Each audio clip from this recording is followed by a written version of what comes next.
우리 하나님은 누구십니까? 라고 질문하면 흔히들 말씀하기를 전능하신 분입니다, 전지하신 분입니다, 무소부재하신 분입니다. 아주 기본이죠. 그분은 살아계신 분입니다. 그분은 인간의 생사 화복을 주관하시는 분이십니다. 이렇게 말씀을 합니다. 그것도 중요하지만 또 한 가지, 우리 하나님은 공의로우신 분입니다. 그리고 질서를 지키시는 분이십니다. 그렇기 때문에 하나님 뜻대로 진실하게 사는 자에게는 형통의 복을 주시지만, 그렇지 않으면 무서운 심판이 따른다는 것을 경고하고 있습니다.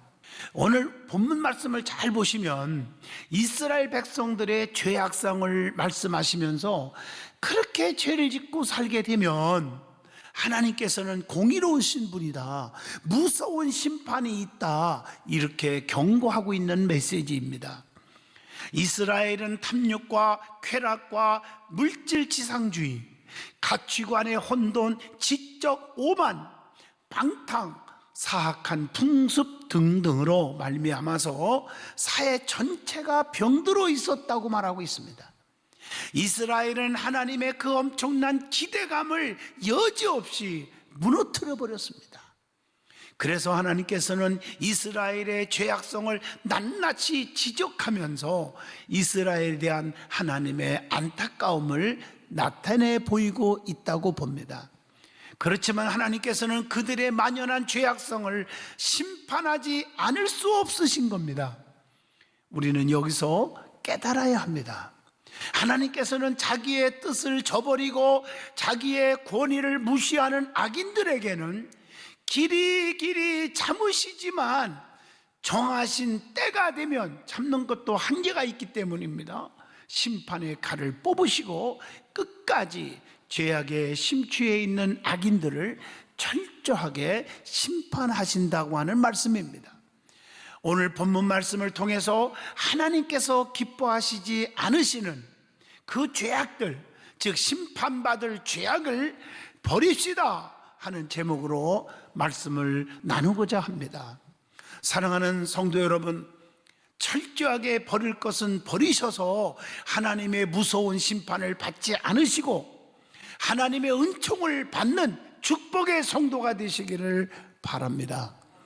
그러면 심판받을 죄악들이 무엇인지를 아시고 버려야 됩니다. 첫째가 탐욕을 버려야 된다는 것입니다. 오늘 본문 8절로 10절의 말씀에 이렇게 기록되어 있어요. 가옥에 가옥을 이으며 전토에 전토를 더하여 빈틈이 없도록 하고 이 땅 가운데에서 홀로 거주하려 하는 자들은 화 있을진저, 만군의 여호와께서 내 귀에 말씀하시되 정령이 허다한 가옥이 황폐하리니 크고 아름다울지라도 거주할 자가 없을 것이며 열흘같이 포도원에 겨우 포도주 한 파트가 나겠고 하나밖에 안 나겠고, 이 말이죠. 한 호멜에 종자를 뿌려도 간신히 한 에바가 나리라 하시도다. 오늘 여러분 이 말씀이 무슨 말인지 알죠? 아무리 수고하고 노력을 했는데 하나밖에 거둔 게 없어요. 오늘 이것은 우리에게 주는 교훈이 뭡니까? 탐심을 버리라는 거예요. 탐심을 가지면 어떻게 되느냐는 거예요. 디모데전서 6장 9절에 보면 부하려 하는 자들은 시험과 올무와 여러 가지 어리석고 해로운 욕심에 떨어지나니 곧 사람으로 파멸과 멸망에 빠지게 하는 것이라, 이렇게 말씀하고 계십니다. 그래서 탐욕이라는 것은 그 욕심이 너무 지나치면 올무와 함정이 된다는 거죠. 오늘날 여러분 이 욕심 때문에 신앙생활 저버리는 경우가 얼마나 많은지 모릅니다. 자기가 출세하기 위해서, 자기 욕심을 채우기 위해서 하나님 앞에 나오지를 않는 거예요. 물질의 욕심 때문에 특별히 영혼의 생명을 잃어버리게 된다고 마태복음 19장 22절을 통해서 교훈하고 있지 않습니까? 누가복음 14장 18절을 보면 물질 때문에 천국 초청을 예면하게 된다고 말씀하고 있습니다. 갈라디아서 5장 16절을 보면 물질 때문에 성령님의 삶을 살지 못하게 된다고 말하고 있습니다. 마태복음 26장 24절에 보면 탐욕 때문에 예수님을 팔아버리고, 그래서 주님이 뭐라겠어? 차라리 나지 아니한 것만 못하게 된다고 그렇게 말하고 있잖아요. 안 났으면 좋았을 거다. 저 사람이 이 땅에 태어나지 않았으면 좋을 거다. 이렇게 주님이 표현을 하고 있다는 것이죠. 그래서 여러분, 너무 지나친 물질의 탐욕 때문에 하나님과 멀어지는 경우가 없기를 바랍니다. 마태복음 6장 24절에 그래서 한 사람이 두 주인을 섬기지 못할 것이니 너희가 하나님과 재물을 겸하여 섬기지 못하느니라, 이렇게 말씀하고 계십니다. 그러므로 탐욕은 일만 악의 뿌리가 된다는 거예요. 누가복음 12장 19절 보면 물질로 인해서 교만의 뿌리를 내리게 된다는 거죠. 요한복음 13장 2절을 보면 물질로 인해서 배신의 뿌리를 내리게 된단 말이에요. 가룟 유다처럼. 그래서 골로새서 3장 5절에 땅에 있는 지체를 죽이라. 곧 음란과 부정과 사욕과 악한 정욕과 탐심이니 탐심은 우상 숭배니라. 우상 숭배는 하나님과 원수가 된다고 말씀하고 있지 않습니까? 탐심은 하나님의 진노를 부르는 무서운 것이 된다고 골로새서 3장 6절에서 교훈을 하고 있습니다.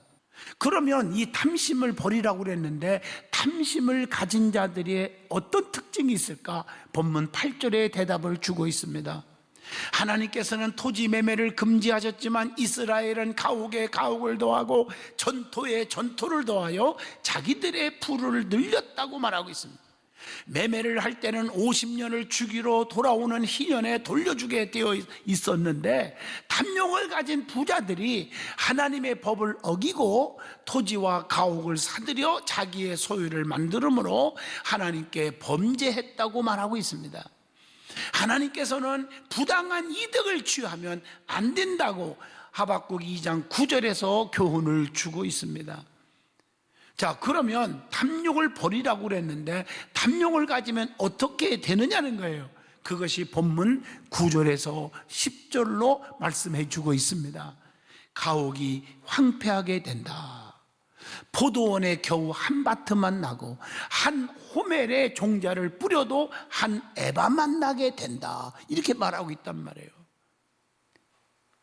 평년작의 10분의 1 정도의 소출을 얻게 되는 궁핍한 일이 생기는 결과가 반드시 온다는 거예요. 자, 우리가 학개서 1장 6절 보면 너희가 많이 뿌릴지라도 수확이 적으며, 땀을 흘리면서 고생을 하고 열심히 씨를 뿌렸는데 수확이 없어요. 레위기 26장 26절 보면 너희가 먹어도 배부르지 아니하리라. 아무 효과가 없어져 버린단 말이죠. 그래서 우리는 탐욕을 버리고 살아야 될 줄로 믿습니다. 자, 두 번째, 독주를 마시고 술에 취하면 안 된다는 거죠. 본문 11절로 12절을 보십니다.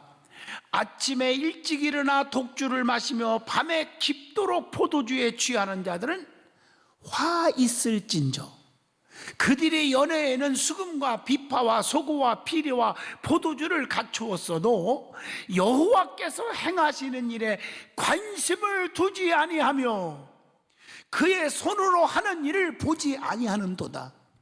여러분 보세요. 하나님의 일은 전혀 관심이 없고 세상에서 향락 즐기고 그냥 포도주 마시고 그런 일에만 관심을 잔뜩 갖고 있다는 거죠.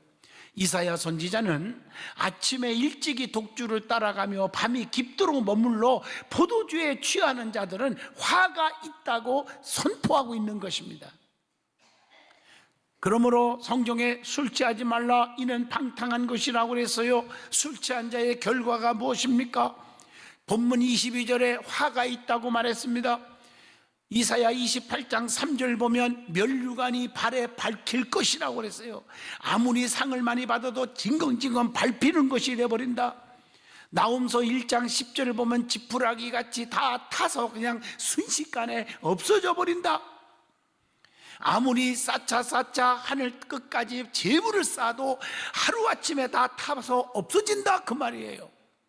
바람에는 겨와 같도다 하는 말씀이 이루어지는 거죠. 고린도전서 6장 10절 보면 하나님 나라의 유업을 받지 못하리라고 그랬어요. 창세기 9장 21절 보면 포도주를 마시고 취하여 그 장막 안에서 벌거벗은지라, 이 말은 벌거벗은 자같이 수치를 당하게 된다는 말씀입니다. 창세기 19장 33절 보면 그 밤에 그들이 아버지에게 술을 마시게 했다. 그래서 실수를 하게 만들었단 말이에요. 죄를 저질렀단 말이에요. 다니엘서 5장 23절 보면 하나님께 영광을 돌리지 않게 했다, 이렇게 말하고 있습니다. 그리고 탐욕을 가지면 어떻게 되느냐? 하나님을 거역하게 된다. 호세아 7장 14절에 그렇게 말하고 있습니다. 이사야 22장 13절에 보면 내일 죽으라니 먹고 마시자 하는 미련한 자가 돼버리는 거예요. 잠언서 20장 1절 보면 포도주는 거만하게 하는 것이요 사람을 거만하게 만든다. 독주로 인해서 비틀거리며 환상을 잘못 해석하여 재판할 때에 실수를 한다. 이사야 28장 7절에 말씀하고 계십니다. 그래서 교회에서도 옳고 그름을 판단하지 못해서 오해하고 시험 들어 영원히 잘못된 길로 가게 되는 것이에요. 세상적인 알코올의 술만이 아니라 여러분 성령에 충만해야 되는데, 세상으로 충만하면, 욕심으로 충만하면, 탐심으로 충만하면 그렇게 실수를 하게 된다는 것입니다. 그렇기 때문에 낮과 같이 단종히 행하고 방탕과 술 취하지 말으라고 성경은 우리에게 가르쳐 주고 있는 것입니다. 세 번째입니다. 영적으로 무지하면 안 된다는 것입니다. 그게 오늘 본문 13절에서 15절의 말씀이에요. 한번 같이 보겠습니다. 그러므로 내 백성이 무지함으로, 그 무지함으로 말미암아 사로잡힐 것이요 그들의 귀한 자는 굶주릴 것이요 무리는 목마를 것이라. 그러므로 스올이 욕심을 크게 내어 한량없이 그 입을 벌린즉 그들의 호화로움과 그들의 많은 무리와 그들의 떠드는 것과 그 중에서 즐거워하는 자가 거기에 빠질 것이라. 어느 사람은 구풀이고 존귀한 자는 낮아지고 오만한 자의 눈도 낮아질 것이로다, 이렇게 말씀하고 계세요. 다시 말하면 영적으로 무지하기 때문에 패망을 당하게 된다 하는 말씀입니다. 그러면 영적으로 무지하면 어떤 결과가 오느냐는 거예요. 본문 13절에 보면 귀한 자들도 사로잡히게 된다. 그래서 에스라 5장 12절 보면 그래서 하나님을 경노하게 만든다고 했어요. 호세아 4장 6절 보면 자녀들을 잃어버리게 된다, 이렇게 말했고요. 본문 13절을 읽어보시면 귀한 자들이 줄이게 되고 목마르게 된다라고 말씀하고 계십니다. 하나님께서는 자기를 사랑하지 않고 무지하여 자기 고집대로 사는 자를 징벌하신다고 이사야 1장 3절에 말씀하고 계십니다. 에베소서 4장 18절 보면 하나님의 생명에서 떠나게 된다고까지 말하고 있습니다. 누가복음 19장 44절 보면 권고를 해도 알지 못하니 돌 하나도 남기지 않게 심판을 받는다고 말하고 있습니다. 그러면 영적으로 무지한 자는 어떻게 살아가는 거냐는 뭐예요? 본문 14절로 15절에서 답을 줍니다. 영적으로 무지하니까 뭐가 옳고 그름이 판단이 안 되는 거예요. 하나님이 기뻐하는 일이 무엇인지 이걸 분별을 못하는 거예요. 그래서 본문 14절에 자기 욕망대로 살아가는 거예요. 본문 14절에 보면 아주 호화롭게 사치스럽게 사는 거예요. 사치가 너무 지나쳐요. 본문 15절에 보면 결국에 사로잡혀서 죄의 바닥으로 살아가게 된다는 거죠. 자, 네 번째입니다. 본문 16절로 19절에서 답을 줍니다. 거짓으로 죄악을 일삼고 살면 안 된다. 사람이 진실하자는 거예요. 거짓되게 살지 마라. 오늘 말씀을 한번 봅니다. 오직 만군의 여호와는 정의로우심으로 높임을 받으시며 거룩하신 하나님은 공의로우심으로 거룩하다 일컬음을 받으시리니 그때는 어린 양들이 자기 초장에 있는 것 같이 풀을 먹을 것이요 유리하는 자들이 부자의 버려진 밭에서 먹으리라. 거짓으로 끈을 삼아 죄악을 끌며 수레줄로 함과 같이 죄악을 끄는 자는 화 있을진저. 거짓으로 살지 말라는 거죠. 그들이 이르기를 그는 자기의 일을 속속히 이루어 우리에게 보게 될 것이며 이스라엘의 거룩한 이는 자기의 계획을 속히 이루어 우리가 알게 할 것이라 하는도다. 이렇게 말했어요. 오늘 본문 16절로 17절은요, 하나님은 공평하신 분이라는 거예요. 하나님께서는 공평하심으로 높임을 받으시는 분이라는 거죠. 그래서 잠언서 16장 11절에 공평한 저울과 접시 저울은 여호와의 것이요 하나님께서는 공평하게 판단하시는 분이라 그 뜻입니다. 시편 67편 4절에 보면 하나님께서는 공평히 심판하시며 열방을 다스리신다고 말하고 있습니다. 그리고 하나님은 거룩함을 받으시는 분이십니다. 하나님께서는 거룩하여 영광이 온 땅에 충만하도다 하더라, 이렇게 이사야 6장 3절에 말씀하고 계십니다. 하나님께서는 거룩하여 이제도 계시고 장차 오실 자다, 계시록 4장 8절에 말씀하고 계십니다. 오늘 본문 17절을 보시면요, 하나님께서는 공평하심으로 주시는 은혜가 있더라고요. 그 은혜가 뭘까요? 마태복음 5장 45절 악인과 선인에게 해를 비추며 비를 내리신다, 이렇게 말하고 있고요. 에레미야 21장 12절에 보면은 악인을 인하여 노를 불같이 일으키신다, 이렇게 말했고요. 또 시편 1편 3절로 4절 보면 선한 자에게는 뭘 주신다? 형통을 주시지만 악인들은 바람에 나는 겨와 같이 되게 한다고 말씀하고 있습니다. 신명기 28장 6절 보면 하나님 말씀대로 순종하기만 하면 나가도 복을 받고 들어와도 복을 받는다. 하는 일마다 잘 된다. 그런데 순종치 아니하면 신명기 28장 19절에 네가 들어와도 저주받고 나가도 저주를 받으리라, 이렇게 말하고 있어요. 다섯 번째입니다. 거짓으로 죄악을 일삼으면 안 된다. 이게 18절로 19절의 말씀입니다. 진실하게 살자는 거예요. 본문 18절로 19절 집에서 꼭 읽어보시기를 바랍니다. 그 말씀을 잘 보시면 18절에 어디를 가나 죄악을 행하고 다니는 자는, 죄악을 행하면서 다니는 자는 화가 있다고 말하고 있습니다. 사도 바울은 골로새서 3장 9절을 통해서 거짓말은 옛사람의 행위이기 때문에 행위를 벗어버리라고 말했고요. 시편 120편 2절에 보면 거짓말을 하는 자는 하나님 앞에 서지 못하게 된다고 말했어요. 그러면 거짓된 자는 어떻게 되느냐는 거예요. 에레미야 5장 12절 보면 하나님을 인정하지 않는다는 거죠. 시편 5편 6절 보면 하나님께서는 거짓을 싫어하신다는 것을 보여주고 있습니다. 에스겔 13장 8절에 보면 거짓되게 살면 하나님께서 치신다고 말하고 있어요. 시편 59편 12절 보면 거짓말을 하다 보면은 교만해진다는 거예요. 교만해진다.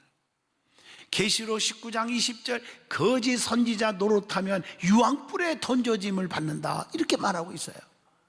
마지막 여섯 번째입니다. 본문 20절로 23절 집에서 꼭 한번 읽어보셔야 됩니다. 선과 악을 바꾸면 안 된다는 말씀입니다. 이사야 시대에 보면 네 종류의 사람들이 있었어요. 아직 빛을 받지 못한 어둠에 속한 사람들이 있었어요. 범죄하고도 회개하지 않는 자도 있었어요. 또 뇌물에 팔려온 타락한 재판장들도 있었어요. 또 하나님의 심판을 두려워하지 않는 패역한 비루들이 있었다고 말하고 있습니다. 이런 자들은 본문 20절에 보니까 단 것을 쓴 것으로 삼고 산다고 했고, 이런 자들이 화가 임할 것이라고 말씀을 하고 있습니다. 그렇기 때문에 우리 믿음의 사람들은 모든 것을 거꾸로 해석하면 안 되는 거예요. 의로운 것을 악하다, 악한 것을 선하다, 이렇게 하면 안 되는 거잖아요. 일을 하지 않고 망한 일만 골라서 하면 안 되지 않습니까? 말라기 3장 15절 보면 교만한 자를 복되다 하면 안 되잖아요. 성경대로 바르게 전해야 되고 바르게 받아들여야 하는 것입니다. 그리고 본문 21절 말씀처럼 스스로 지혜롭다 하며 스스로 명철하다 하는 자들은 화가 있을진저 그랬단 말이에요. 계시록 3장 17절을 보시면 부족한 것이 없다 하지만 곤고한 것과는 먼 것을 알지 못하는도다 그랬단 말이에요. 호세아 12장 8절을 보면 죄와 불의를 발견하지 못한다고 그랬어요. 그러므로 악인을 의롭다 하고 의인에게서 그 의를 빼앗아 가는 자에게는 화가 임할 것이다 라고 말씀한 겁니다. 야고보서 5장 6절 옳은 자를 정죄하면 안 되는 거죠. 잠언서 17장 15절 이런 자들은 하나님을 미워하는 자들이라고 말하고 하고 있습니다. 잠언서 17장 23절에 보면 뇌물을 받고 재판을 굽게 하는 자가 돼서는 안 된다. 결론적으로 말합니다. 하나님은 심판을 정확히 하시는 분입니다. 시편 138편 6절 하나님은 높이 계셔도 낮은 자를 하감하시며 멀리 계셔도 교만한 자를 다 하신다고 했고요. 139편 1절로 4절에 보면 주님은 나 살펴보시는데 내가 안고 일어까지도 다 하신다고 말씀하고 계십니다. 그 하나님은 우리는 속일 수가 없는 거예요. 다 하시고 계세요. 그렇기 때문에 하나님은 진실을 원하시는 거예요.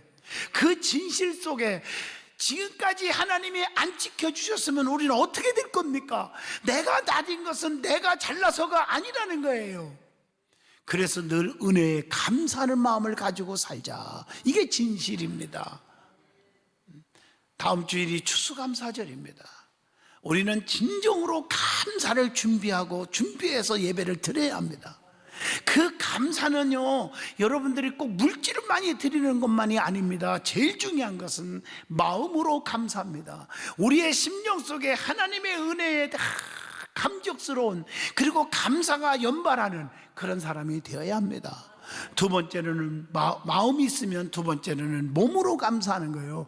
이 은혜를 어떻게 갚을까? 그래서 교회에서 성가대로 교사로 안내원으로 차량으로 식당으로 모든 봉사로 헌신하는 거예요. 열심히 교회 열심히 하는 우리 지역장님들 구역장들 그게 감사예요. 감사. 하나님 은혜에 감사해서 열심히 헌신하는 거예요. 세 번째가 물질 있는 곳에 마음이 있다고 하나님 앞에 그 감사의 표현을 최선을 다하여 물질로 고백하는 것입니다. 어떻든 간에 하나님은 다 보고 계시고 우리의 심령을 꿰뚫어 보십니다. 감사하는 믿음이 있어지기를 바랍니다. 이게 바로 진실한 크리스찬이라고 말하는 것입니다.